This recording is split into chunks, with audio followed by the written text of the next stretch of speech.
Happy Monday. My name is Macy. I am the founder of a nonprofit here called Autism Career Pathways. And on this account, I wanted it to be a safe place for parents and clinicians and therapists working with special needs kids, not just autism specific. So here I am, and I'm going to chat with Allison today. I see her. Okay, so she's coming into the room. How's everyone doing? It's Monday. Hey, Hi. thank you for coming into this room to chat with me. So I already introduced myself. So why don't we introduce you? It's your turn. Yeah, my name's Vacarro or Allison. Uh-huh. I'm Allison the human. I took my personal Instagram account last summer and decided to really open it up to Mm-hmm. advocacy, or really Yep. like initially it was really just about sharing what I was going through and connecting with people around me, and Mm-hmm. also just informing a lot of the people in my life who I had been kind of Mm-hmm. MIA a little bit pre-autism diagnosis, the time of my discovery. So it was just, Mm-hmm. yeah, so that has really taken off into a bunch of different things. So now Yep. I am working full-time in early childhood special ed, Mm-hmm. and I am doing some private consulting and coaching Mm-hmm. my own related to neurodiversity. And Mm-hmm. I also an area expert for the Informed SLP team. I Nice. review their stuff and look at it from more of a neurodiversity affirming, Mm-hmm. ableism or Mm-hmm. anti-ableism lens, that kind of thing. So Right. yeah. Yeah, that's great. I think it's so important that speech clinics, just anyone who works in a therapeutic setting, to reach out to people like us to really learn about like reframing the way they design goals, and also to implement the goals and learn about everybody's their own implicit and explicit biases, and learn about ableism and pathology and deficit model, and really work hard to reframe that. And then there's the issue of like changing yourself first when you are doing therapy with your kids, whether you are a therapist working with kids at home, or you're a speech therapist, or occupational therapist, or family therapist, parent coach. Let's see who else. A social worker. Who else have I not? A school principal. Like everyone, when how we speak to little kids who are diagnosed with different things, not just autism. It could be anything. It's just because, especially when you're working with kids who are not yet speaking, I think it's really a bad habit to talk about them in front of them, and or Yeah. you just assume just because that person doesn't say much or not able to say much, there's nothing up there. It's just like, It's so it's so heartbreaking sometimes. And I mean, most adults who are talking about kids in front of kids, they obviously are right, doing it on purpose. They're not trying right. to be mean. um, Mm-hmm. Usually something has slipped their mind, or they didn't realize the child was Yeah, listening, or they don't think the child has the capacity to say. yeah, And that usually gives me like a good window to the discussion as far as like treatment approaches too, and right. about like assumed competency and giving a child, Yeah, a max expectation right, in, you know, in a way that you can do it safely and find out, okay, are they meeting this? Are they not? But just like right, also giving them that benefit of the doubt, because yeah, right. we don't know what kids are picking up, and they're picking up so much more than we really. Yeah, yeah. Kids always listen and observe, even though they're not necessarily looking at you. And, I post diagnosis, I really learn about my own neurology and the sensory. processing differences. So this is something maybe you and I can compare notes. Like, for example, I am hypersensitive to sound. So I could hear people talking in the other room, Mhm. and I could pick up like the sound of the lighting, like the buzzing, the electrical, like insects. And when my bandwidth is just low, and it's not always like that every day, I become even more sensitive. So this is something that I think parents should think about when their kids are, for example, covering their ears more some days, or maybe they're not even responsive because they're hearing things Yeah. in the environment. So I don't know if you have that kind of sound sensitivity. I certainly do. So on those days, I'm very jumpy, Mhm. and I actually wear earplugs. That helps. So that's the earplugs are great because you can still hear people talking, but it just dampens the sound. So that's a tip for parents here. I wish these things exist when I was a little girl. So because I could process and focus more on important things if I'm not so distracted by sensory stimuli. Yeah. No, I completely relate to that. And one thing I find that when I use noise canceling headphones, right now I have Mhm. these big giant headphones. I need to Yeah, get earplugs, but yeah. um, the most convenient thing for me as far as like changing my sensory input in that moment is that Mhm. instead of me hearing like everything all around me, I really hear like all the angles of sound Yes.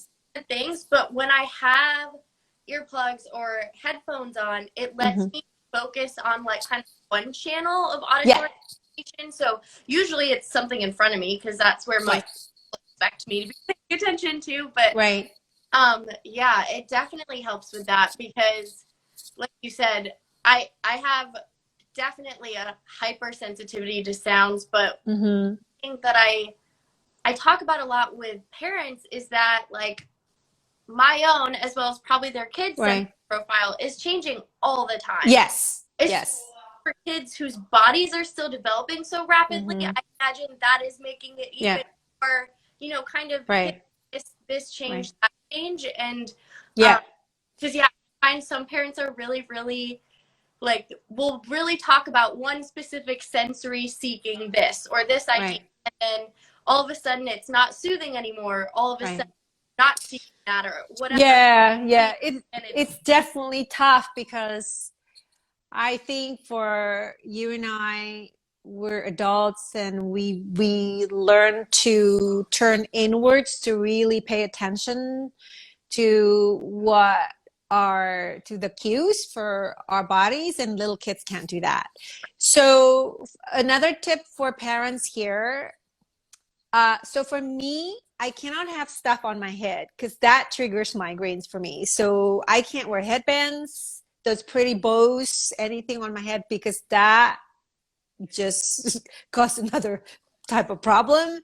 So I would say practice as a family wearing earplugs. And okay, so they're cheap ones like this, right? So these ones are like $9 for like a box, and they're not very attractive because you look like Shrek when you wear them like this. I think they're awful. But if you want to try just practice this as a family, just put it on so your kids are used to seeing everyone wearing this. And this one doesn't really block all the noises. So these ones though, I just found these and they're actually not too bad. They're like what, 20 bucks. These are called Loop. So this is these one. They're washable. And also you can order like this is minus 25 decibels. So you could have like minus 20. So you can even like just hear even more. But this one works for me when I really need to just have a little bit more tunnel vision. And then I don't have to worry about the wearing things on my head, so that's really helpful. Just try it. I wish I had that when I was a little girl. What other sensory distractions might you have? Oh, I have so many. I don't know about that. I have a lot too. One of the biggest pieces of sensory input for me, good or bad, is smell. If Oh, if yeah, there's bad smell yeah, anywhere in my house, if yeah, the garbage can is the slightest bit yeah, cracked open, yeah, I notice it. It yeah. will not go away until it is gone. And even after that, it takes a minute to reset. So, Mm-hmm. a bad smell can just stop me dead in my tracks. Whereas Yeah. a good smell, my favorite perfume, my favorite thing, Mm-hmm. bring me right back to like, Yeah. okay, um, people, Yeah, so that's a good one. That's a good one because when I smell something like chemical, like I can't stand the smell of candles. oh, Like I can't walk into body shop. It's just too, it actually triggers migraines for me. Like deodorant, like strong smelling deodorant, I can't handle it, and then it will just trigger migraine, these kind of things. And then my migraines, once it starts, it's like days. mhm. So these kind of sensory sensitivity, it's not a joke for the parents here. For autistic people, this is not something we make this up. We don't make this up because it's not just get over it, because it triggers other things like pain, and it lingers. The effects really lingers. So that smell, there are certain things, it's kind of weird because I actually seek certain smell, and Mhm. it's actually my stim. So I think when I was young, I was one of those weirdo kids who would play with people's hair and smell things, and of course play with objects, with because I like just to have things. Like I'm a tactile seeker, Mhm. sensory input, but also there are certain smells that just totally repels me. So I'm both seeker and defensive. So I'm not an OT, but that's just me.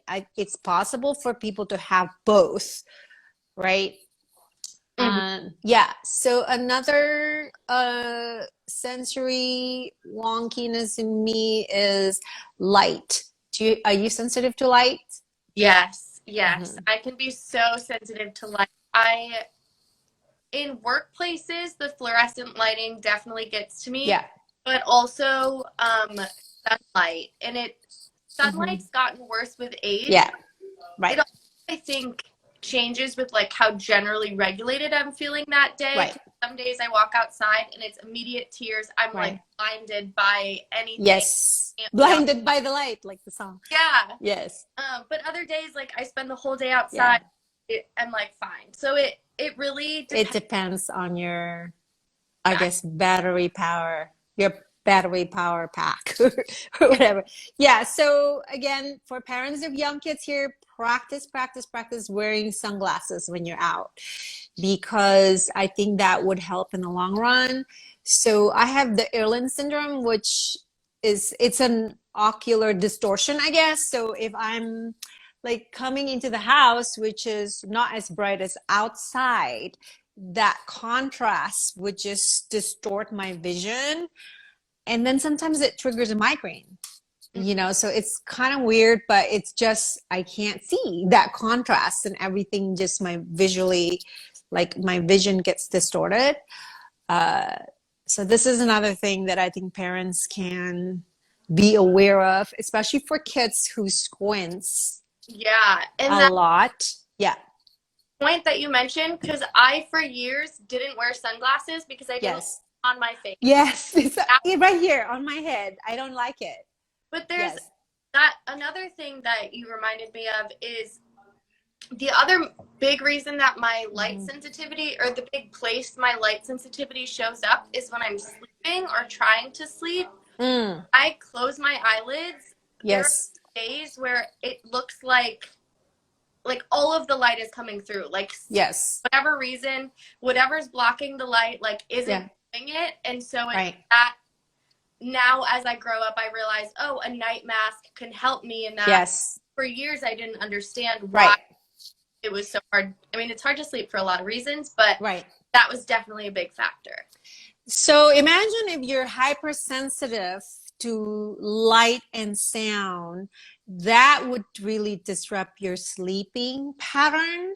So I'm totally like you. Like if there is like that, I don't charge my iPhone in the room because a little ding would totally wake me up. I'm such a light sleeper.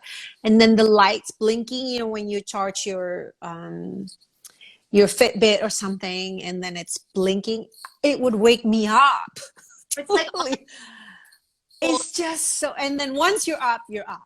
mm-hmm. So for parents here, if you have kids who are like, it seems like they have a hard time, they have the cycle of not sleeping well, really check your room just to see if there's anything, like maybe sometimes a night light or, you know, all these things that make a noise.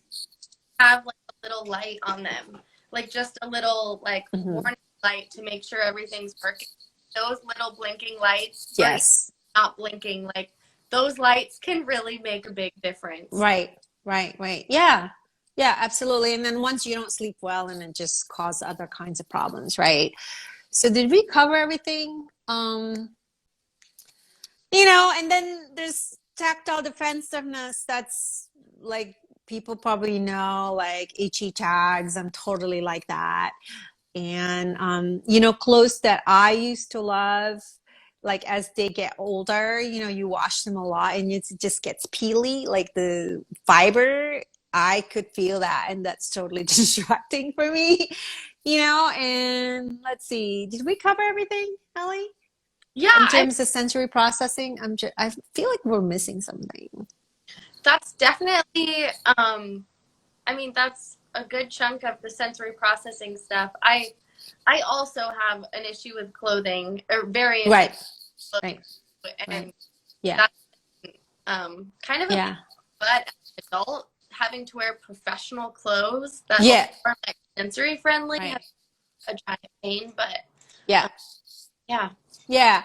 So the reason that I wanted to begin with this sensory processing differences is because it does affect our ability to connect and communicate with others. So especially when I'm out and about, if I have to drive somewhere and then just out, there's a lot that my brain has to process.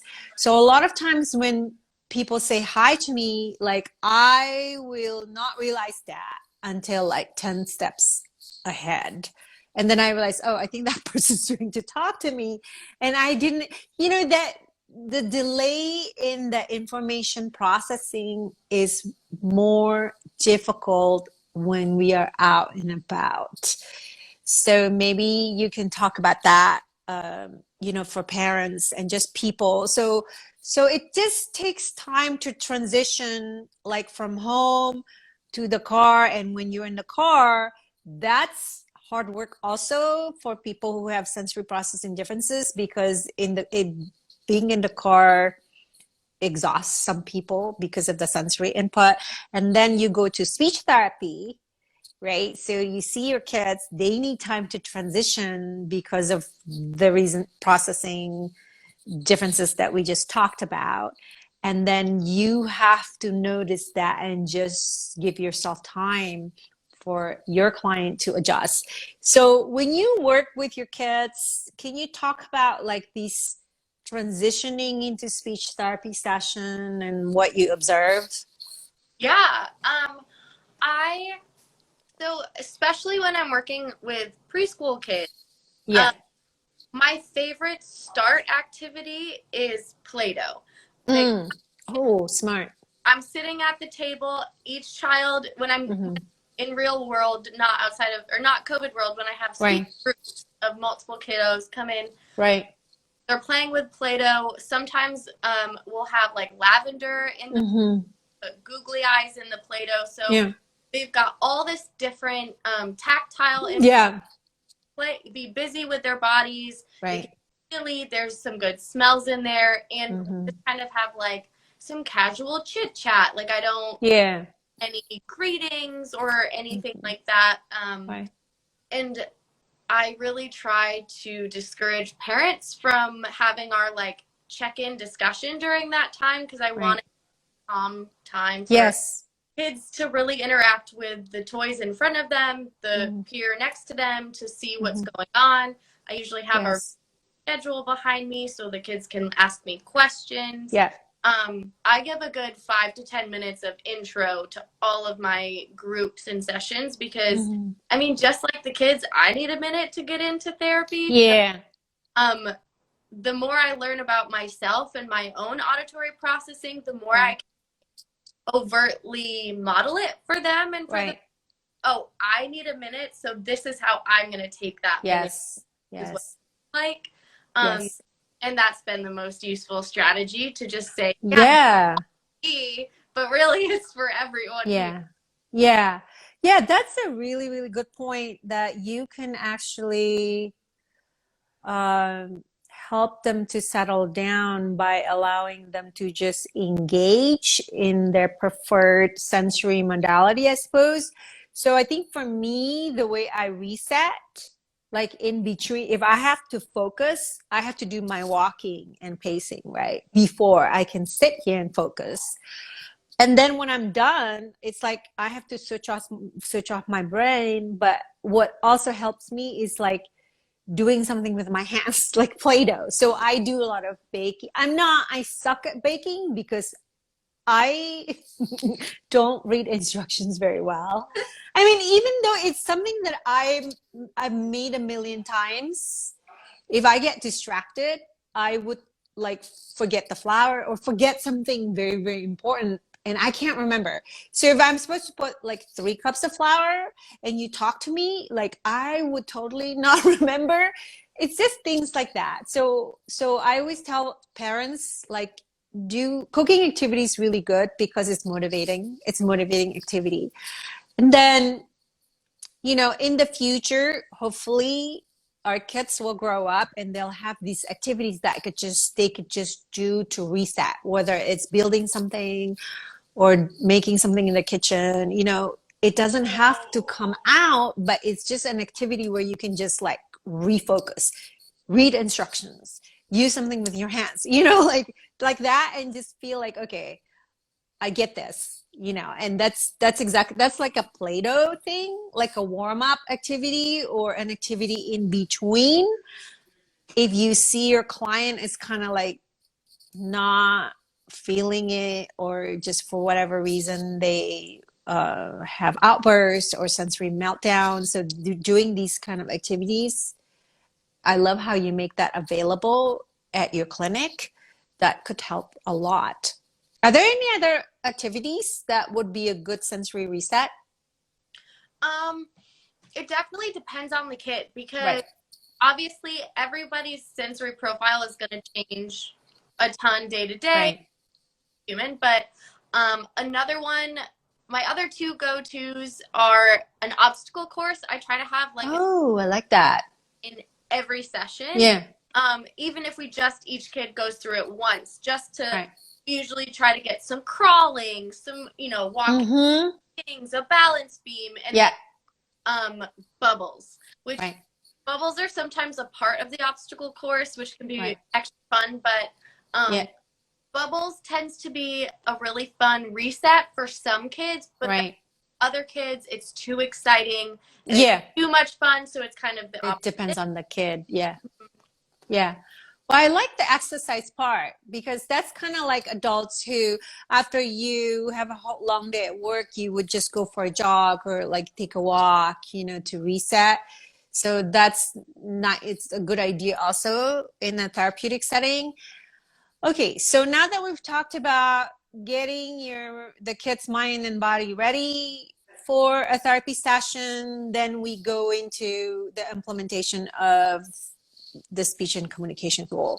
Can you talk about the difference between speech and communication? Yes. So communication is a very holistic, like a total it's a wonderful process. There's so many ways to communicate. It varies so much based on so many factors, and speech is a lot more of a limited scope. Speech is referring to like the acoustics, like verbal, spoken speech, what people perceive auditorily. It's one channel. Yeah. It's just one channel. Just one. And it's, it gets very much kind of like, it takes over. The communication world is speech, speech, speech. We want to talk. I want my kid to say this. My child should be saying this. I want this. And it overpowers the other natural communication that isn't being you know, aided at certain points in time. Only focus on speech. And especially just, you know, speech isn't the most effective way for a lot of people to receive information. Many people, autistic or not, need different input to understand, communicate effectively. So So I think for me also, because I have auditory processing difficulties, so a lot of times when I'm not ready to receive verbal input from other people, I just won't hear what people say. I know someone's saying something to me, but I won't process it because I'm busy doing something, you know? So in that sense, I think another tip for parents here is to show and model what you're wanting to invite your child to pay attention to, like showing them something interesting, a book, but do that in using the nonverbal communication channels. So people forget that you know, we can communicate through facial expressions, using eye gaze if you're neurotypical, but not so much if you're autistic. And also voice inflections, like just sounds. It doesn't have to be words and sentences. So when an autistic child feels very overwhelmed, the more people talk, the more it's like, it's like chaos, right? It's like chaos. So yes. So actually what my husband does, my husband's great. He's my great game changer. So he would actually just stop if he notices that I'm not processing, because I can't reply. I guess I will have the blank stare, and then he will just wait until he gets my full attention. Then he will repeat, I suppose, you know. So that's the same for parents here. If you notice that your child is not responding, you want to just, I guess, let's see, I lost my words. How do you, if we tell parents, okay, how do you approach a child without using your verbal channel? Can you give some examples? Because I'm having a brain fart. So the biggest thing that I try to communicate to parents and caregivers and teachers is that we need to give autistic students especially time to process. And so not only, I think a lot of adults just, they hear me say that, but they don't quite realize what that means. That means they need to physically stop themselves from talking for a little bit. And so I tell parents and everyone, you know, if it doesn't feel like an awkward silence, you're not waiting long enough. Like, wait till it feels awkward. Wait a few more seconds. And then you can either repeat the question or give some sort of a cue or do it in a different way. Right. Because so often I'll say something to a child, like, for example, and I'm waiting the time for the child to hear it and to respond. But in that time, the parent repeats what I'm saying. So now the child has to go back and start over processing the message. And then the parents wondering why I'm not stepping in because I'm still giving that wait time. So really letting there be awkward silences and letting there be opportunities for autistic kids especially to really pick up on and process those things. And have time to formulate a response. It can feel like forever, but as the child learns and trusts that they'll have that opportunity and that they'll be, you know, that time will be given to them and people them to get their message out, that time tends to go shorter and shorter. They're like, yes, I'm here, I'm connecting. Exactly. So I think what we were saying was that the waiting time, the pauses, it's actually time to process for the child and also time to process for the adult. So it's both ways, right? So, and the more you use the other channels of communication, the nonverbal communication channel, you actually communicate your intention better, because then the child can orient himself or herself towards your intention instead of your speech. Yes. You're sitting there like, exactly. Know that you're waiting for something. If you're just, you know, without the rest of our communication, just that speech isn't enough to tell the child most times what's expected. Exactly. So by using all channels of communication, we also present ourselves as an attractive inviter. That's not actually a word. You know, a person inviting. Inviter. I do that all the time, and people will be, that's not a word, Mom. I'm like, yes, it is for me today. But you know what I'm saying. So,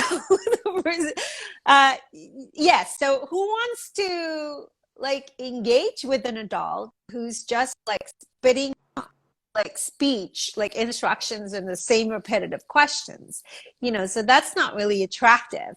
So that's another tip for parents. When you learn to use all channels of communication, then you're presenting yourself as an inviting communication partner, you know. So so the other thing also, I know that parents come to you usually in a panic because their child is delayed in using verbal communication. So their number one request would be, Ali, can you make my child talk? How do I make my child talk?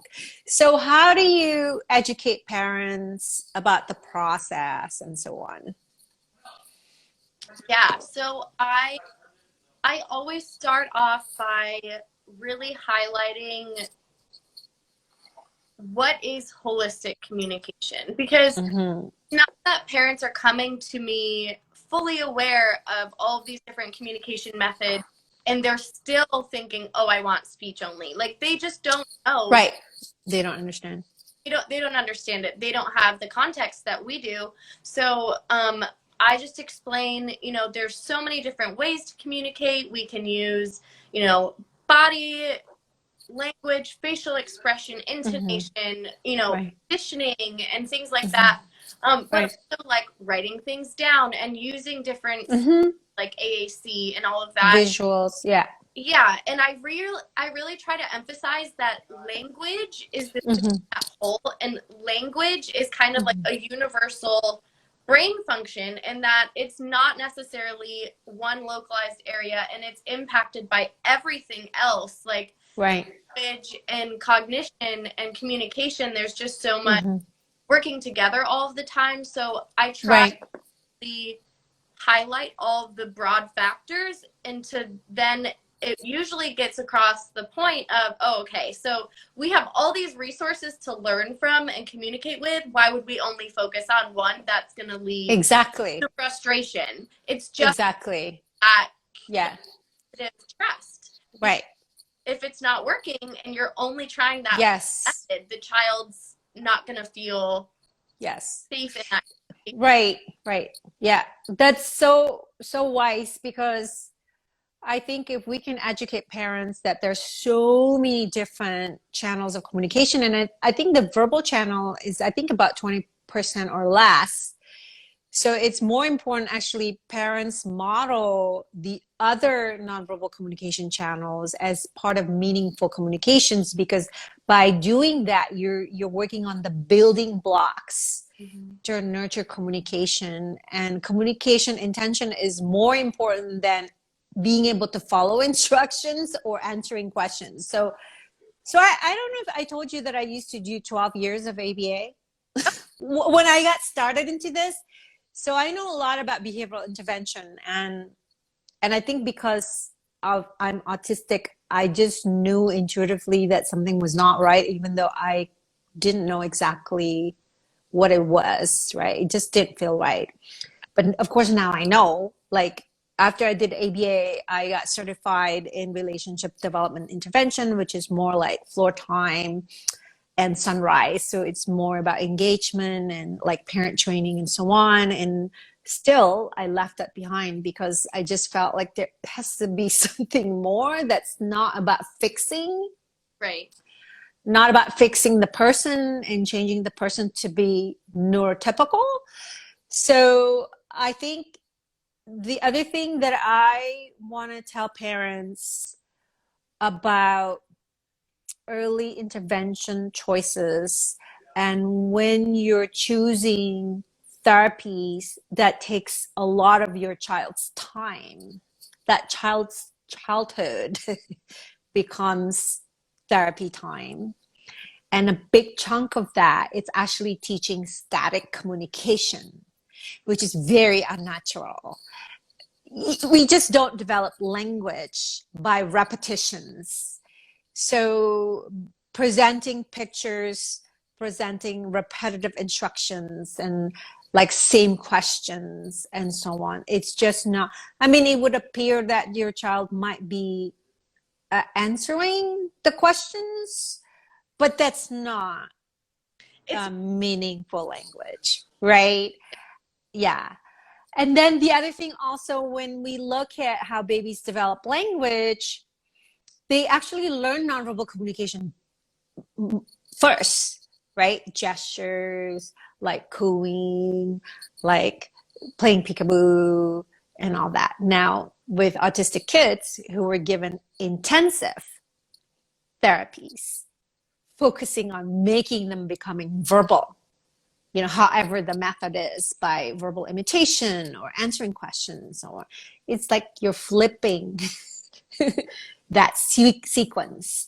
So you will, and I used to have many clients who could answer questions because they have memorized it.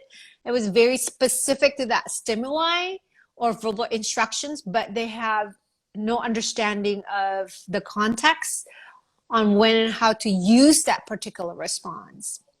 You know, so this is an important message in to have parents think about it. Like you can't really flip that learning, you know. Right. You can't take there's no building functional skills from Right. treatment. It's not it's just not targeting functional language. It's just not communication, targeting compliance. Exactly. Yeah, so I think it's hard to be patient if you are a parent, to just nurture language and explore different pathways. Can you talk a little bit, this will be my last questions, about alternative communication methods? And it's not just downloading these apps on your iPad. Can you talk about other ways that parents can nurture an experiment, I guess, with just different visual pathways for communication? Yeah. So, and before I talk more about AAC and like visual communication, another thing that I've really been talking to families about in the last couple of weeks that has been kind of like a light bulb moment for some families, has been just talking about different language processing styles. And so thinking about how a lot of autistic people have more of like gestalt language development, and I always compare it to more of like a bottom or top down approach to processing and learning language versus like a more bottom up, like learning sounds and words and building up, whereas like a lot of autistic kids will learn language in these big script forms and repetitive phrases and there's a lot to be said about taking those traits and taking that communication and building them, which can be really, really productive. But sometimes parents, I realize, just don't even know that that's that's a common way of processing language. Yes. And so that's always a big factor too. Yeah. But, I hear what you're saying. Like, for example, a lot of kids, if they're hyperlexic, for example, right, that could be a channel, a strength that you can build language using that as a foundation. So I think, I guess our message for parents is like, just really expose your kids to, like, reading is a really good one, because if the interest is there, maybe they'll pick up words. And some kids actually see the world in words, for example, and they don't even learn to read, they just memorize the words, right? So once we figure out that's the door, that would be amazing for them. It's just gonna open up the door and possibilities for communication this way, Exactly. And it's the thing with different assistive systems or devices, different technology. And because, it's not just, download this app and your child will just figure it out. You're still developing language just through another modality. So exactly. Still, we still work with parents to learn communication strategies and do all of the same speech therapy things that we do with any child who's speaking verbally. Just that device then is now part of every context. And like you said, it gives people a different avenue, a different modality to see it, to touch it, to hear experience at once. There's so much, it opens so many doors for communication, because communication is so much more than exactly. So for parents here, make sure that you provide opportunities at home for experiences, because experiences with your child make communication more meaningful, and that's how it's gonna stick. Right? So play with your kid and do baking, clean up together, build together, go to the store together, because those are experiences where as parents, you can do Allison's homework. Like, if you give homework, do you give homework to parents? Like, things to practice? If a family wants homework, I will send them worksheets and send them ideas. I generally don't send structured homework. I like to leave them with, okay, so this is the one thing you're going to work on. And if it comes up, like, I hate assigning, like, do this, because then it's like the next week I'm like, so did you do blah blah blah? See, if I'm your client, I'd be asking for homework. Some families are like, yes, give me all the homework, give me this, this, and this. Other families don't. So I go off what they prefer. Well, I usually just give them something small. It could be like, okay, pay attention, see if this is happening at home, like something to observe, or it's just something very tiny to just help them become more self-aware. But I'm definitely the type of parents, like anxious mommy, who wants to like home. Like, I just feel like, as a mom, if I'm not practicing at home, it's just not gonna stick. And that's, some parents say that exact same thing to me, and then others are like, wow, we just went through so much, I don't know if I will be done processing all that. Sure. So, Exactly. It depends. Exactly. Does anybody have any questions? That was a ton of... Okay. Oh, I didn't realize people were asking questions, because I didn't scroll that. Okay, so uh, okay, how do you handle the smell sensitivity? You can't. I mean, you just avoid, like for me, I avoid going to those stores, for example. Or Allie would probably just close the or ask somebody to take the trash out. Yeah, sometimes it's as simple as, okay, like telling my partner that she needs to take the garbage out Right. or I will implode. Right. But there are also times when like seeking out good smells doesn't reset. Like that smell Right. there. Like I've had Right. days on end where this one smell for some reason couldn't go away, and Right. threw at it like Mm-hmm. like Throws you off. it just like didn't reset. So Right. yeah, it just Yeah. Okay. So this is a tip for all the parents. Do not fix the problem for your child. As much as possible, you problem solve it. So if your child is sensitive to the light, don't turn the light switch off. You guide your child to switch it off, because in the long run, your child has to know, like, okay, the light's too bright, I'm going to put on my sunglasses. So if your child doesn't know how to problem solve, then you do it, you model it, you whatever, wear glasses or earplugs together, and then someday your child will be able to do this, because this is what you and I have learned to do, to problem solve, right? So let's see. Thank you for sharing all this. As a fellow SLP, it's so wonderful to hear about actual experiences from real people. Invaluable. I'm going to catch the rest of the play. I guess. So yeah, we gave lots of good tips. I mean, I did talk to Rachel about IEP related uh, speech goals. So if you guys want to know more about how to rewrite the IEP goals, so it's more not writing it in a deficit way, I suppose, you can go back to that. It was an interview, a live chat with Rachel Dorsey, another autistic speech therapist. So I think we focus on just giving practical tips today, which is great. Yeah, Bryce is saying, right, Bryce. I wish I'd known all this when we were little, all these things. So the brand of the earplugs is called Loop. They're actually from UK. They're inexpensive.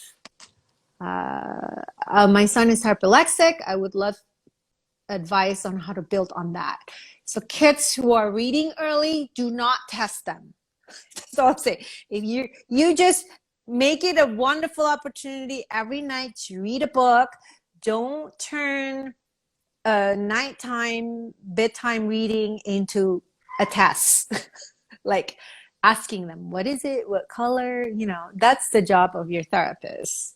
Your child doesn't want you to be a therapist. Your child wants you to be a dad reading you fun stories and be silly. So that's actually really important. Yeah, my daughter, who's 16 years old, still loves to read with my husband because it's their thing. So that's how because remember, it's just the processing. They learn so much from you as you're elaborating the stories and expanding on the characters, or asking about what would you do if you're this character. So that's my tip on how to build interest on reading, because yeah. Okay, let's say my daughter is verbal but struggles with pragmatics. There you go. This is your question. Do I need to worry as much about therapists requiring my child to parrot back? Ugh. Her current therapist does a lot of modeling. Yes. Yeah. So okay. It depends on the context. There are, unless I'm doing very specific speech therapy, like articulation therapy. Yeah. I don't require kids to say exactly what they're saying, because what we don't want to focus on is just rule following and compliance. And the reality is that almost every message that a human is going to give has multiple ways to be conveyed. So if I'm doing an activity with a child and it's like my magic bag activity where I shake a bag filled with toys and they tell me open the bag.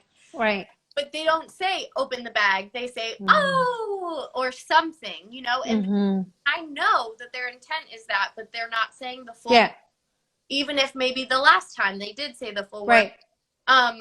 You know, honoring their communication, and if you know what their message is, honor it. Like, so play dumb with kids because they're like, well, you didn't say it the way you were supposed to. And don't do that.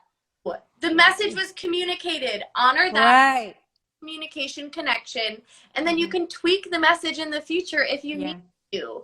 But you don't want to worry about the message at the cost of that communication.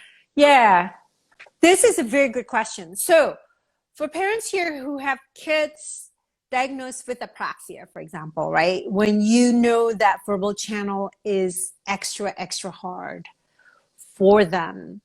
And for Allie and I, we can share with you when we have sensory overload and sensory burnout, I actually would lose words. I would flip words. I would like not able to type correctly. All these things that normally we could do it, we're not able to do it as effectively. So for an apraxic kid who is going through a hard time sensory wise, and they're being penalized for not saying things clearly. Anyways, the nature of an apraxic, it's that consistency is really hard, and then you add the complexity of like just sensory challenges. It's really hard. So if you're focusing on the precision of the sound production or the speech production, that actually then we're holding them back, aren't we? Because it's there to, this is how the kids can feel and think about, oh, you know what, I tried so hard saying that for you, screw you, I don't want your whatever bubbles. That's what I would do. No, that's exactly it. Like, and I tell every family I work with, if your child and I are not friends, they will not learn from me. And part of being a friend to a child, or, you know, having that therapeutic relationship is not testing or quizzing them and honoring, you know, where they show up at, like where they're at, what, how they communicate in that day, in that mood, in that current state of burnout or not. Like, we need to honor that and that in front of us, rather than, oh, you're not doing it the way I wanted to, or you did it better last time, so I'm not going to let you away with it this time. Exactly. Kids do well. Not if they exactly. Okay, so another one. I didn't realize we have so many questions. My 3-year-old son has a lot of echolalia and will often expect us to repeat things back to him. If we don't, he gets irritated. So repeating back is a way for us to process information. Actually, it's not a bad thing. So this one might be a child who's asking for an affirmation. So is their way to, like, I guess, get comforted, maybe, if that's the word for it. So what would you, do you have any tips for this situation? Yeah, so I would definitely cue into it and see, because like you were saying, there's a few different reasons why that might be happening. Sometimes it's a vocal stim. It's just like, oh, you said it, I hear it, I want to say it.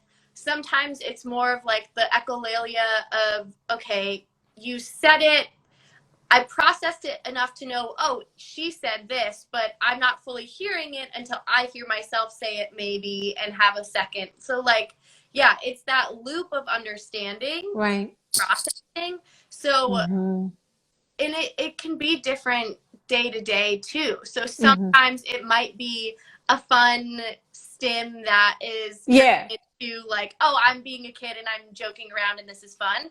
Sometimes it's, oh, okay, I need to do this to process. And maybe it only shows up in times when there's noise or other sensory things that you didn't realize. Now that you pay attention to it, maybe it happens a lot in this one instance. But also, like, we don't need to discourage it. It's it's something to be normalized, and it's an aspect of autistic communication and neurodivergent communication that has been stigmatized.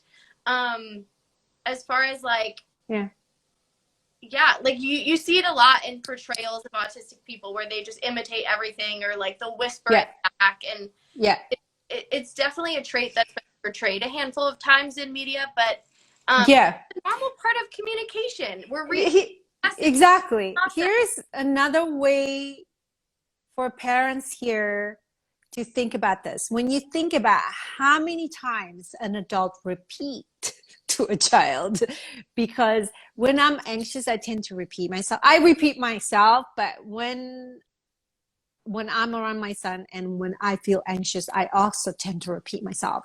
So a lot of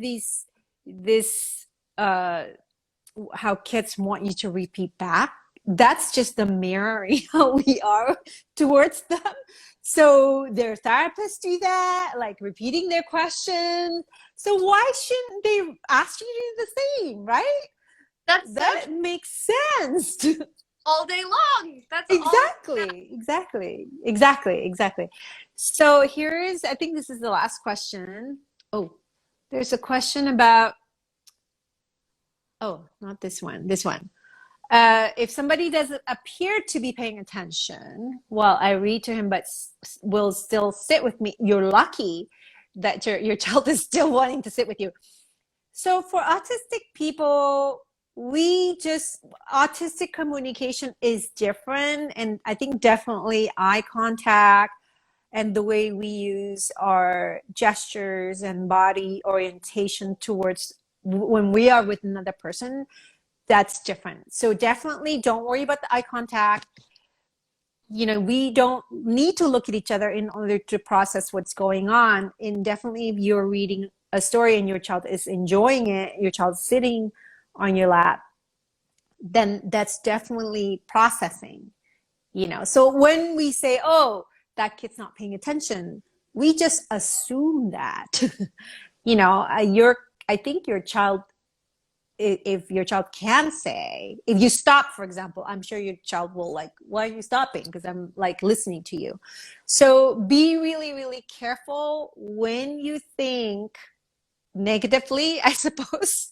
That is a negative thought. That's actually us as an adult. We're not presuming competence. Right. That's a keep in mind, I suppose. Okay. So I think that's it. Okay, guys, this was mind-blowing. This is awesome. We have to do it again on a different topic. This is a lot of fun. Okay, so it's exactly an hour. I've kept you. So thanks. Yeah. This has been really fun. Yes, absolutely. Thank you so much. And I hope you guys follow Ellie. Tell us again your Instagram account name. Yes, it's Allison the Human. There you go. Allison, I was close. Allison the Human. All right. So thank you so much, everyone. And I'll see you guys another Monday. Bye. Thanks, Allison. Bye.